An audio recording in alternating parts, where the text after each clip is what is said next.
Hey everybody, it's Rob here. Welcome to what I believe is the best Barbarian leveling guide. This is also going to be likely the guide that I'm going to be starting the season with. So there's two different options if you're playing BARB that are really strong. So you can start with Upheaval, or you can start with Double Swing right away. And even if you're starting Upheaval, you will transition into Double Swing. So pick whatever you like. I'm going to go over both the builds, but I think the best strategy is start Upheaval until you get your season journey set. So we don't know exactly when that's going to be. I'm expecting we are getting this about level 50. And then we are confirmed to be getting the Dust Devil Legendary, which is casting Double Swing creates Dust Devil that deals damage to enemies in its path. The reason why I prefer Upheaval, you can see it very easily here in our footage as well. Upheaval has very big area of effect, and especially during the Helltide, where there's a lot of monsters spawning all around the place. I really like this additional range, and you can also sort of load your Upheaval to deal even more DPS here with the Furious Upheaval. So you're just using Lunging Strike to load up your bazooka, if you will, and then poof, you're doing one big swing, and later on you can also make this overpower. And this is the reason why I prefer this. And then after this, you transition, like when you're in World Tier 3, you transition into this planner. But again, you can also play Double Swing right from the start. But I'm going to have a step-by-step leveling guide here. So you're starting out with 2 points in Lunging Strike here. You can see on the left side here, again, the planner's going to be in the description. And then you start putting points into Upheaval. Then you're going for Rallying Cry. You are maxing out the Fury gain, because again, your Upheaval is going to cost quite some Fury, but this one helps a lot. And then you just go along here with all the different abilities that you have, like level per level progression basically, all the way until the end, until we get like all our skills on the bar and we get the unconstrained passive. So this is going to be the final build. So we're going to be basically lunging, striking all the time. And whenever we have enough Fury or there's enough monsters, we use Upheaval. We also have Charge on the bar. Charge has been nerfed a little bit, but the nerf is not too much. So it's still going to be extremely strong. Just charge around and hit the enemies. And then we're using double shouts. This is one of the unique cases where you don't want triple shouts on BARB. We're only playing 2 shouts, believe it or not. 2 shouts only in this build. Because again, we're not playing hardcore. If you want to play this on hardcore, probably going to add Challenging Shout. But we are not playing hardcore, we are playing softcore. We are in the Helltide. And Warcry and Rallying Cry are your friends. Both of these are also buffing your allies. So a Barbarian in general is very welcome in a party. And you know, with the nature of how Helltide works, you can't even avoid being in a party. Because once the season starts here on Tuesday, everybody and their mothers and fathers are going to be farming Helltide.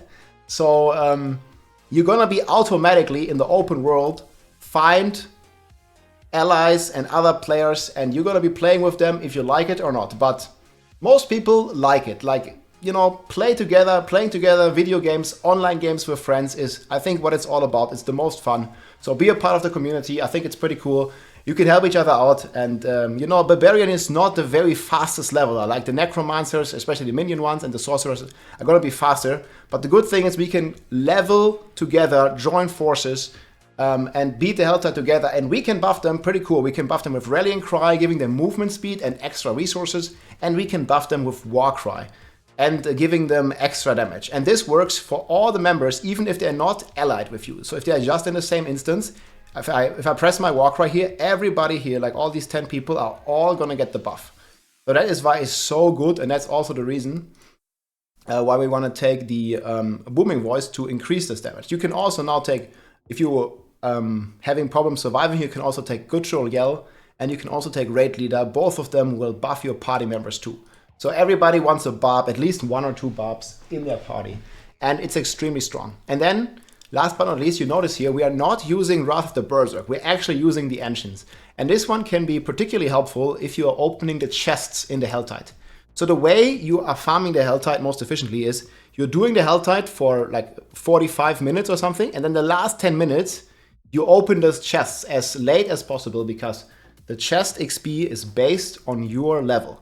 So if you open the chests that spawn in the Helltide at a later level, like towards the end of the Helltide, you're getting more total XP out of this. So you're getting more XP per hour, basically.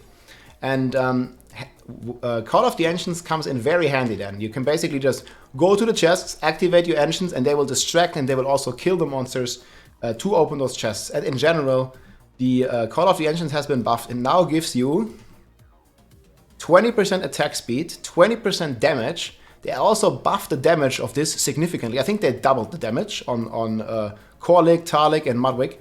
And it's also giving you Fury, it's slowing them, and it's stunning them. And this one does not have as long cooldown as Wrath. You see, Wrath has 1 minute, and this one only has 50 seconds cooldown. So you have this like up way more often if you have a little bit of cooldown even. But just in general, it's a cool uptime. It's a very nice spell, and early on it does do a lot of damage. And then obviously throughout your leveling process, when you're following this leveling guide and the step-by-step skill progression here, you will eventually find aspects. And I'm just including the aspects here that you can get from just doing some dungeons if you want.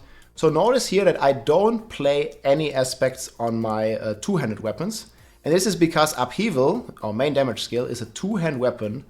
And we do not want to put our aspects on the two-handed weapons because these are going to be replaced over and over again. And what's so good of Upheaval is you can use bludgeoning and you can use slashing. So whatever good weapon you find, I recommend keeping the Upheaval on auto-select. So it's just going to auto-select the weapon. This is the default option. So if you don't change anything, it's going to be on auto-select anyways. So it's going to always use your highest DPS weapon. In the end, obviously, you want to play bludgeoning. But for leveling, this doesn't really matter. And you should not put any aspects because you will be replacing these over and over again.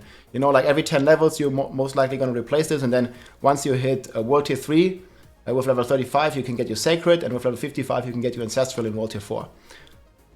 So definitely don't waste the imprints on your two-handed weapons. What you rather do is just use the one-hand weapons and keep using them, or use it on the rings, on the amulets and stuff. And yeah, you just have like some pretty standard aspects here. We have the Aspect of Might, very easy to get. We have our basic skill, Lunging Strike, so very good. We have Juggernaut here. This one probably is gonna resolve like all your armor issues. You're gonna basically get 85% physical resistance. I'm hoping that there is going to be a dungeon to get these aspects. Like at the moment in Season 3 there is not, but as all the aspects are moving in the Codex of Power, I'm thinking there's going to be a dungeon for all of them. So Juggernaut is probably a good one to do. And then yeah, there's some filler aspects here like Elements, Numbing Wrath is nice, Berserking is nice for Berserking, but they're not really needed. You have Edgemaster here as well, this is always helpful. Earth Striker, with this you can overpower if you get this. You just can do Morgan's Works and get this, so you can just Lunging Strike and Upheaval weapon swap a couple times. And you also get the benefit from the Earth Striker aspect. And then we have the standard one here, the Vocalized Empowerment has been buffed.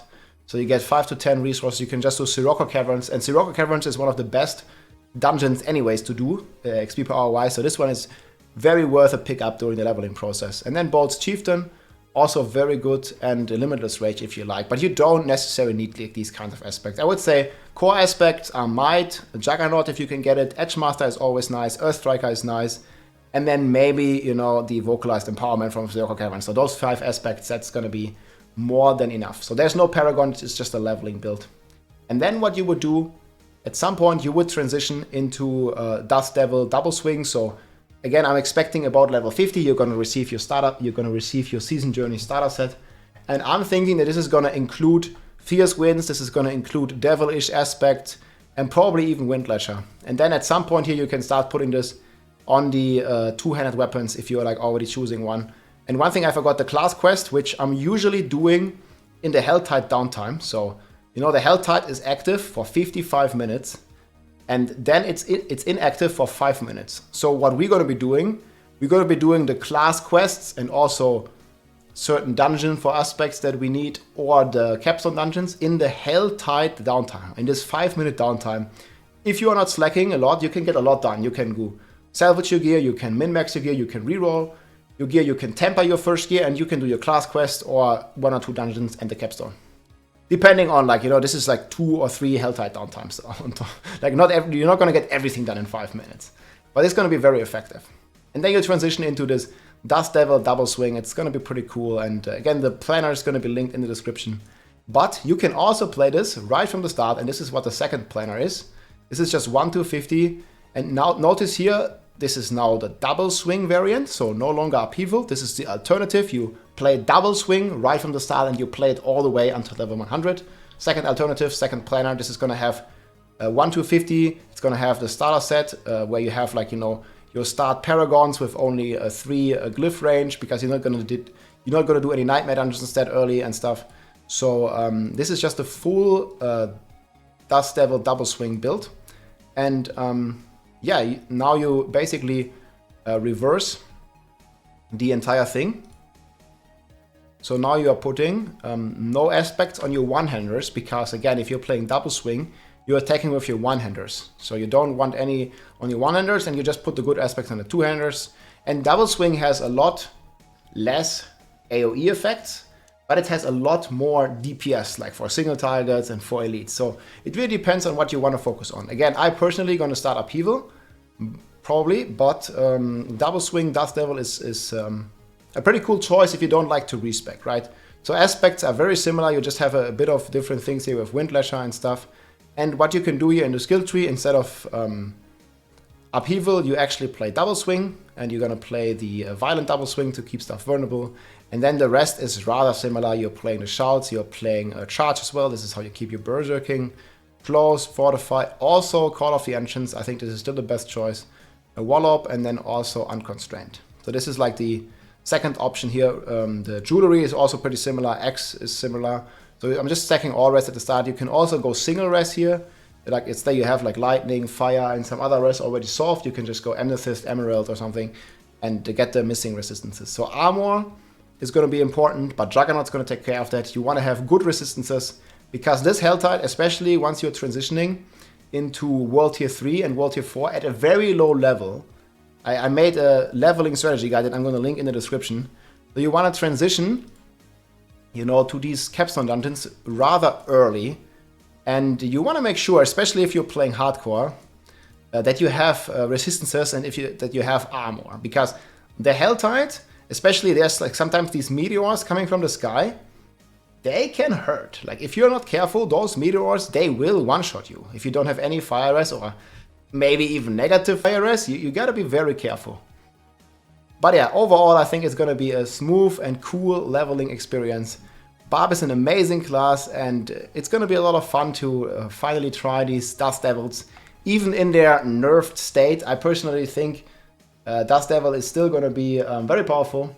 We will see how the season will go. Obviously, again, BARB is not the fastest leveler, but in Helltide, the difference between the classes here from my tier list is not really gonna, you know, matter all too much, because you're gonna be mostly playing together, and BARB is a powerhouse and always has been a powerhouse in the end game.